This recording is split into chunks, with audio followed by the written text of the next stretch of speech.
என் கூப்பிடுதல் அவர் செவிகளில், அவர் சந்நிதியில் போய் அவருடைய செவிகளில் ஏறிற்று. திருச்சபையின் ஜெபமானது ஆண்டவருடைய சந்நிதியில போய் அவருடைய செவிகளிலே ஏறும். அதுக்கு ஆதாரம் தான் இங்க இருக்கு.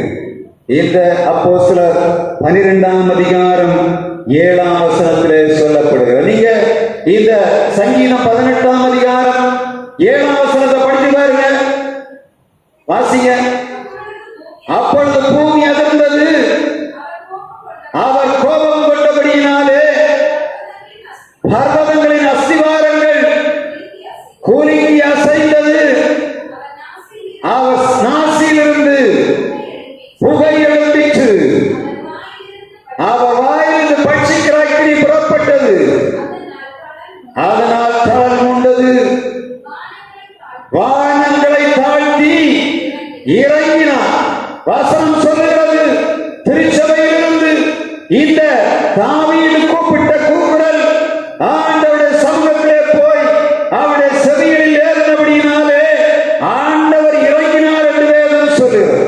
அதுல 18 பார்த்தீங்கன்னா ஆண்டவர் செய்த காரியங்கள் எல்லாம் ஐயோ மகா பயங்கரம். எல்லாத்தையும் தாறுமாறாக்கி போட்டார், மின்னல்களை அனுப்பினார், தம்முடைய அம்புகளை எய்து அவர் சத்துருக்களை சிதறடித்ததாக வேதம் சொல்லுது.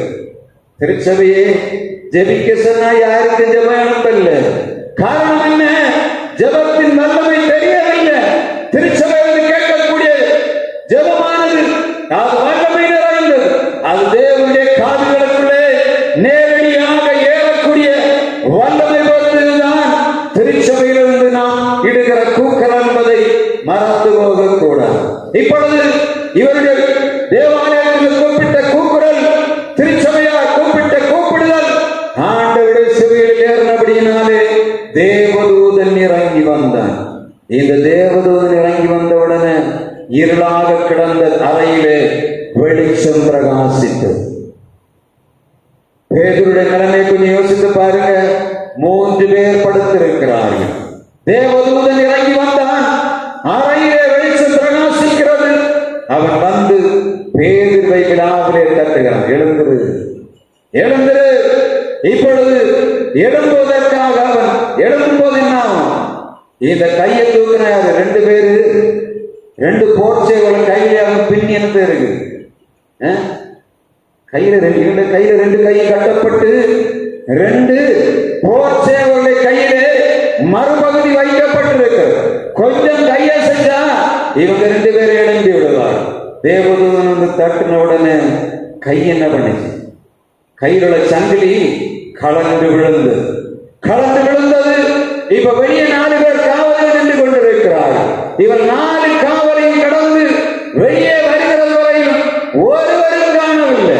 ஆண்டவருடைய தூதன் 4 கதவுகளை திறந்து அந்த கோட்டைக்கு வெளியே கொண்டு வந்து அவனை தப்பி போகும்படியாக சொல்லுகிறான். இப்பொழுது நேராக வருகிறான். ஜெபம் பண்ணின இடத்துல பேதுரு வருகிறான். தேவதூதன் விடுதலையாக்கிறான். இங்கே வந்து அவன் இரவு நேரத்தில் ஜெபம் பண்ணி கொண்டிருக்கிற இடத்திலே வந்து கதவை தட்டுகிறான். கதவை தட்டும் போது உள்ள ஜெபம் பண்ணிட்டு இருக்கவங்க என்ன சொல்லுகிறார்கள்? ரோதை என்று சொல்லக்கூடிய பெண் வந்து சொல்லுகிறாள், பேதுருடைய சத்தம் கேட்கிறது, அவர் வெளியே தட்டி கொண்டிருக்கிறார். இவர் சொல்ற இல்ல, நீ ஏதோ பிதற்றுகிறாய் என்று சொல்லுகிறார். இல்ல, அவர் நிற்கிறார் சொன்னவனை கதவை திறந்தார்கள். பார்த்தா பேதுரு நின்று கொண்டிருக்கிறார். இப்பொழுது வெளியே வந்தவர்தான் உணர்வு வருகிறது, தேவதூதன் தன்னை விடுதலையாக்கி இருக்கிறான் என்பதை அப்பொழுதுதான் உணர்ந்து கொள்ளுகிறான். எப்பொழுது ஆண்டவர் விடுதலையாக்குகிறது தெரியாது, எந்த இடத்துல ஆண்டவரை கொண்டு வர முடியும் என்பதை இங்க பேதுரு உணர்ந்து கொண்டான். அவன் நினைத்திருக்கிறான், இதோட நம்முடைய சாப்டர் க்ளோஸ்.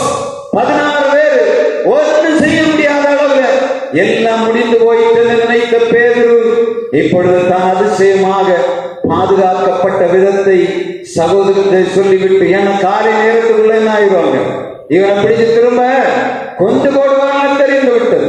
இவனிடத்துல வந்து சொல்லுகிறான், கர்த்தனை அதிசயமாய் பாதுகாத்தார் என்று சொல்லி அவன் அந்த இடத்தை விட்டு புறப்பட்டு போகிறான்.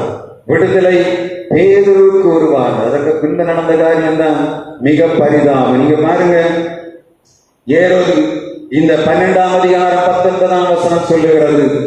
இங்கே இந்த போர் சேவகர்கள், காவலாளிகள், அண்ணா காய்வா பிரதான ஆசாரியர்கள் தேசம் முழுவதும் பார்த்து கொண்டிருக்கிறது.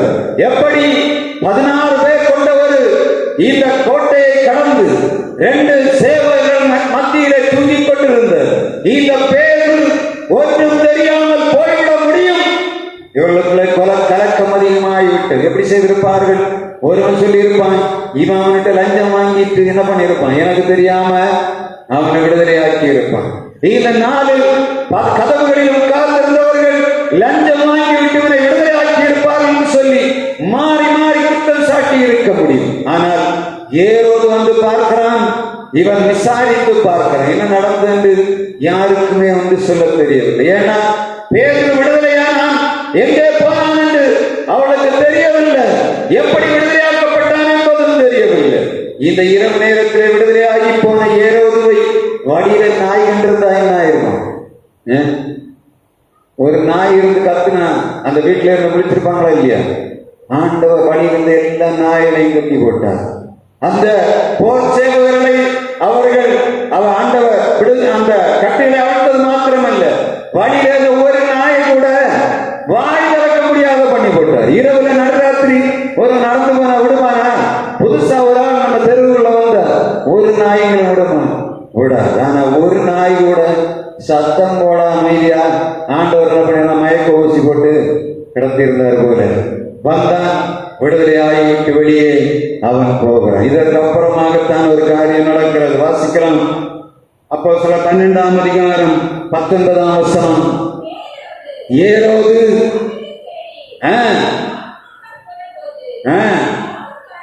காவல்காரரை விசாரணை செய்து அவளை கொலை செய்யும்படி கட்டளையிட்டு விட்டு யூதேயா தேசத்தை விட்டு செசரியா பட்டணத்துக்கு போனான்னு ஓடி போனான்னு வாசிக்கணும். ஏன்னா இங்க ஏரோது ராஜாவுடைய கையில் இருந்த ஒரு மனிதன் விடுதலையாக்கப்பட்டா ஏரோதுக்கு என்ன கிடைக்கும்? தண்டனை கிடைக்கும். ரோம சாம்ராஜ்யம் அவனை கொண்டு போடும். ஆனால் இவன் என்ன பண்ணான்? இப்ப யூதேயாவில் இருந்த குழப்பம் வந்துடும் போய் செசரியாவுக்கு ஓடி போய் இருக்கிறான். இப்பொழுது அவனுக்கு ஞானோதயம் கிடைக்கிறது. வாசிக்கலாம். அப்போஸ்தலர் 12ஆம் அதிகாரம் 21ஆம் வசனம், 22ஆம் வசனம், 23ஆம் வசனம். ஏரோது ராஜா ராஜவஸ்திரம் தரித்து சிங்காசனத்தின் மேல் உட்கார்ந்து அவர்களுக்கு பிரசங்கம் பண்ணினான். அப்பொழுது ஜனங்கள், இது மனுஷ சத்தம் அல்ல, இது தேவ சத்தம் என்று ஆர்ப்பரித்தார்கள். அவன் தேவனுக்கு மகிமையை செலுத்தாதபடியினாலே கர்த்தருடைய தூதன் அவனை அடித்தான். அவன் புழுத்து இறந்தான். 24ஆம் வசனம் சொல்லுகிறது, தேவ வசனம் வளர்ந்து பெருகிற்று. ஏரோது எவ்வளவு வேகமாக எழுப்பினானோ அவ்வளவு வேகமாக அவன் இந்த பேருடைய ஊழியம் முடிவதற்கு முன்பாகவே மரணத்துக்கு நேராக போக வேண்டிய சூழ்நிலை வருவாங்க. இவனை கடைசி நேரத்தில் ஞானோதயம் வந்துச்சு போல பிரசங்கம் பண்ணி இருக்கிறான் ஏரோது. அப்ப எப்படியாரு சாதாரண ஆளா ஏரோது? வசனம் சொல்லுகிறது, ஜனங்கள் இது மனுஷ சத்தம் அல்ல, இது தேவ சத்தம் என்று ஆர்ப்பரித்தான். எப்படி நம்ம பிரசங்கம் பண்ணி இருப்பான்? மகா பெரிய பிரசங்கஸ்தாய்.